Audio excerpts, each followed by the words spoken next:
दोस्तों नमस्कार, मेरा नाम प्रशांत है और आप देखना शुरू कर चुके हैं आपका अपना चैनल खुदरंग। आज के इस वीडियो में मैं आपको 4 से 5 बड़ी खबरें दिखाने जा रहा हूं।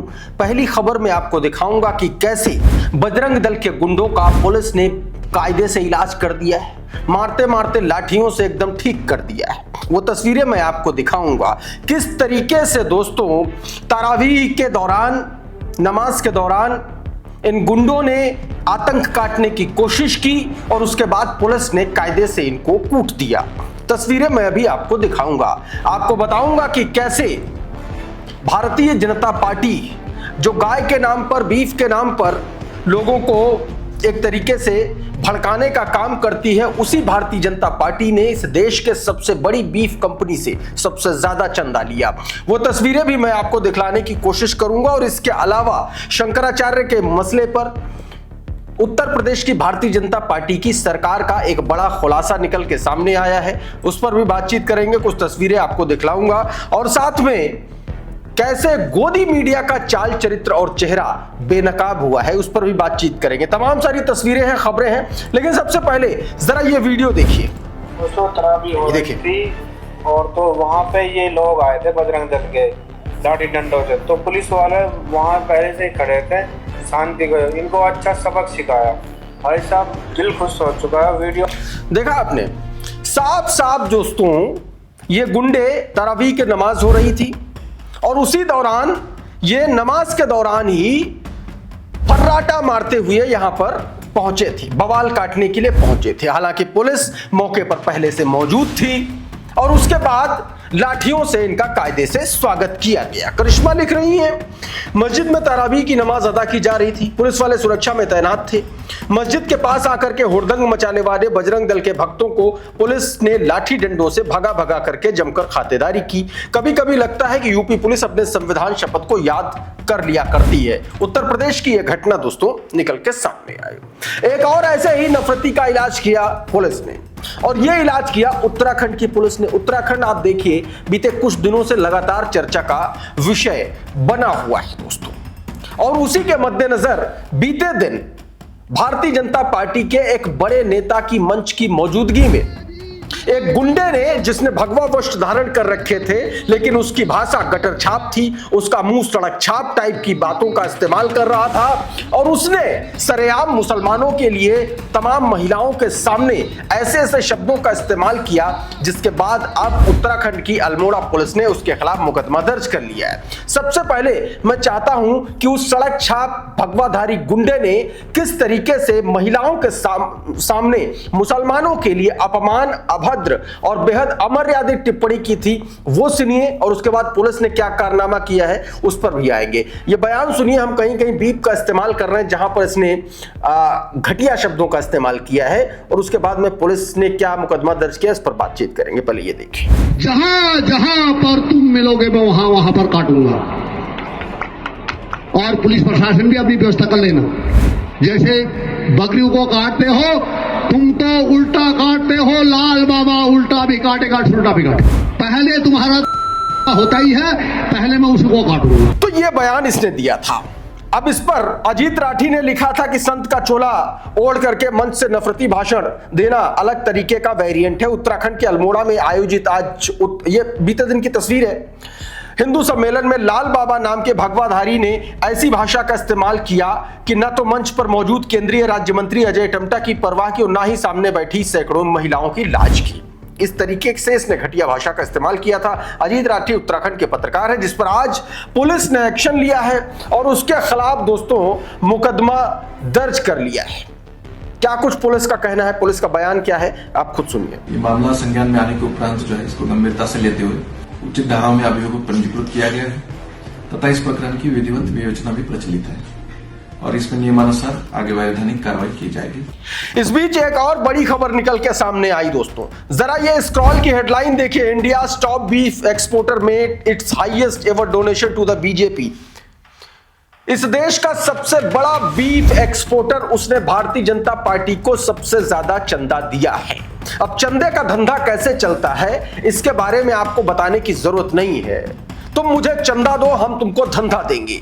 यही नीति रही है भारतीय जनता पार्टी की। लेकिन सड़क पर और ग्राउंड पर भारतीय जनता पार्टी आपके सामने क्या नैरेटिव लेकर के जाती है? जब जब भाजपा कहीं फंसती है तब तब भारतीय जनता पार्टी गाय, गौरक्षा, बीफ, इन सब मामलों को लेकर के आती है। लेकिन यही भारतीय जनता पार्टी देखिए अपने ही देश में क्या कर रही है। सीधे तौर पर इस खबर का थोड़ा सा हिस्सा मैं आपको पढ़ के सुनाता हूं। 2014 Narendra Modi accuse the United Progressive Alliance government for promoting pink revolution, यानी कि बीफ को बढ़ावा देने का आरोप लगाया था 2014 में नरेंद्र मोदी ने, and encouraging the slaughter of cattle, इस तरीके का आरोप लगाया था यूपीए की सरकार पर। Across the country wide and animals are getting slaughtered, he had said. उन्होंने नरेंद्र मोदी के शब्दों को कोट किया गया यहां पर। स्क्रॉल ने कहा था across the country wide our animals and are getting slaughtered, हमारे पशुओं को की हत्या की जा रही है। नरेंद्र मोदी खूब चिल्ला चिल्ला करके मंचों से कहते थे।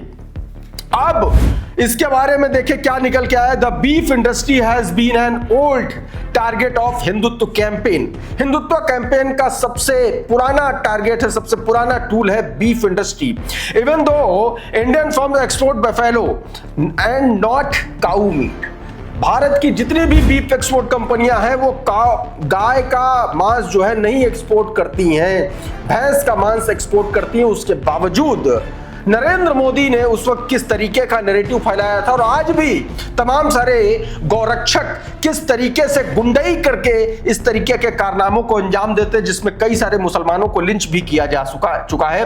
और अब भारतीय जनता पार्टी की पोल पट्टी खुल करके सामने आ गई है। इस बीच रवीश कुमार ने एक वीडियो को कोट किया बीफ का उदाहरण देते हुए। वीडियो दरअसल यह था कि बरेली का एक गुंडा ऋषभ ठाकुर, उसने बीते दिनों कैफे में लड़कियों पर हमला किया था और अब एक स्पा सेंटर से रंगदारी मांग रहा था। यह ट्वीट नरेंद्र मिश्रा ने उसका वीडियो शेयर करते हुए किया। मैं उस घटिया आदमी का वीडियो आपको नहीं सुनवाऊंगा। उसी ट्वीट को कोट करते हुए रवीश कुमार ने इसी बीफ एक्सपोर्ट वाले चंदे पर सवाल कर दिया। कहा कि 6000 करोड़ का चंदा मिला है बीजेपी को, क्या कम पड़ गया जो किसी को हिंदू जागरण के लिए स्पा वालों और बीफ एक्सपोर्ट करने वालों से चंदा मांगना पड़ रहा है? यह बात दोस्तों रवीश कुमार ने अपने ट्वीट में कही। उधर बीते साल आपने देखा होगा कि नूह, हरियाणा के नूह में दंगा फैलाने का मुख्य आरोपी बिट्टू बजरंगी, बीते दिनों उसकी शादी का कुछ मामला था और उसमें उसने आरोप लगाया कि 1.5 लाख रुपए लेकर के दुल्हन भाग गई। अब समझ में आया दरअसल कांड, बिट्टू बजरंगी ने एक बड़ा फ्रॉड किया। बिट्टू बजरंगी की शादी नहीं हो रही थी ऐसा कहा जा रहा है, तो इसने क्या किया कि अपने भाई की फोटो जो है लड़की को दिखाने के लिए भेज दी और दूल्हा बनने के लिए खुद तैयार था। यह बात लड़की वालों को पता चली और उसके बाद उसने शादी से मना कर दिया और उसके बाद इस तरीके का प्रपंच, इस तरीके की साजिश बिट्टू बजरंगी नाम के इस गुंडे ने रची।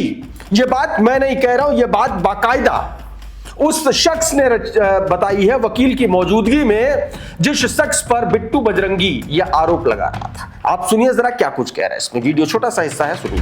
पैसे ना तो मैंने लिए ना मेरे साले ने लिए। जो लड़की है उससे इनकी बातचीत हुई थी, साले के आना जाना था तो इसने कही मेरी शादी करा।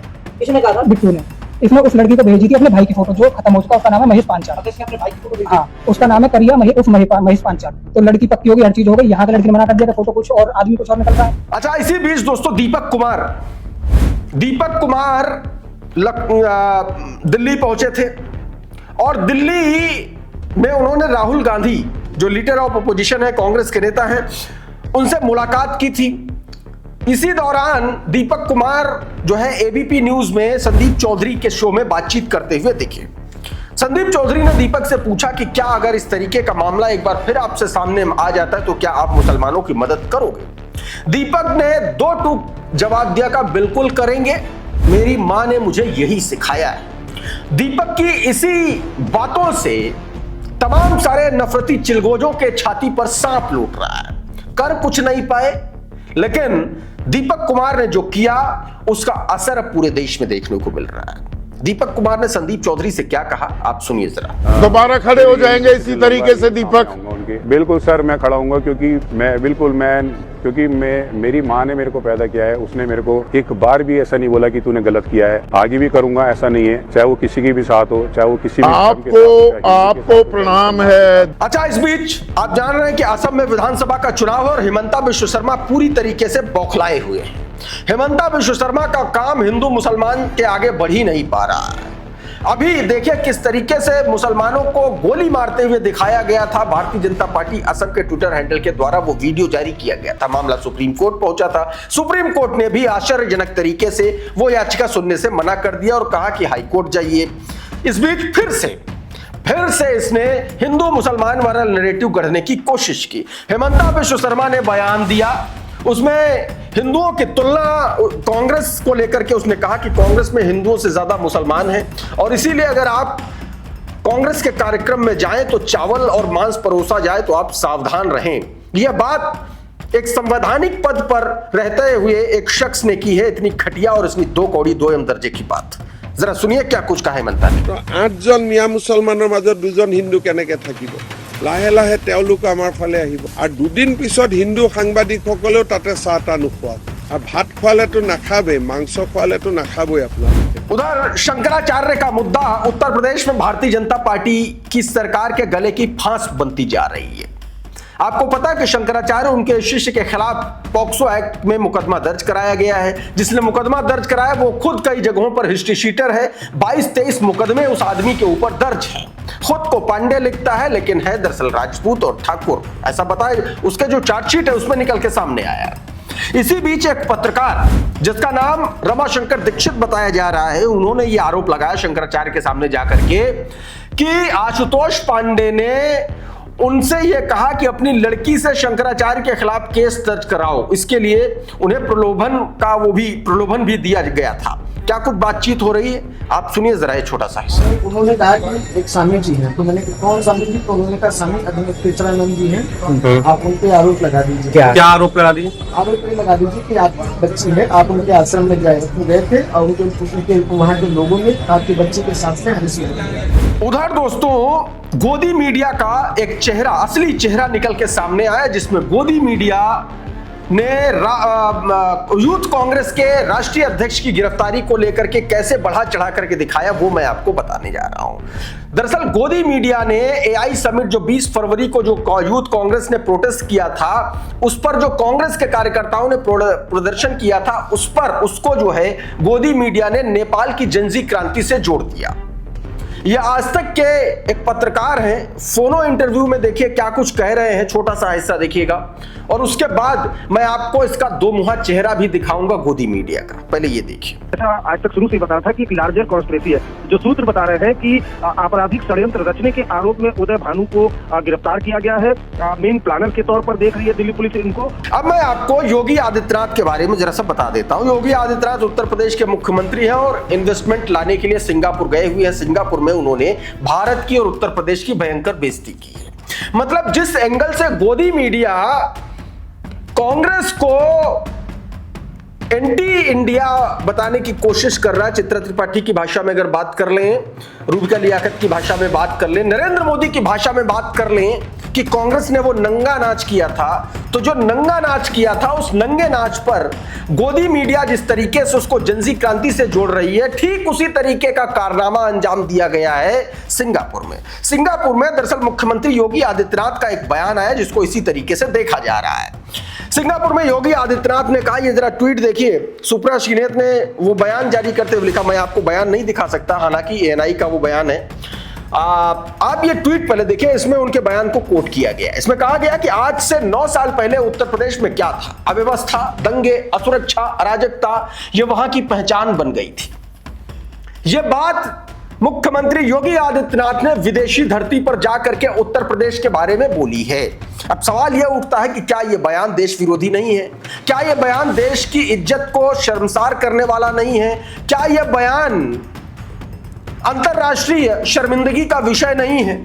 जो पार्टी विशेष के अपने व्यक्तिगत हित के लिए विदेश की धरती पर दिया गया।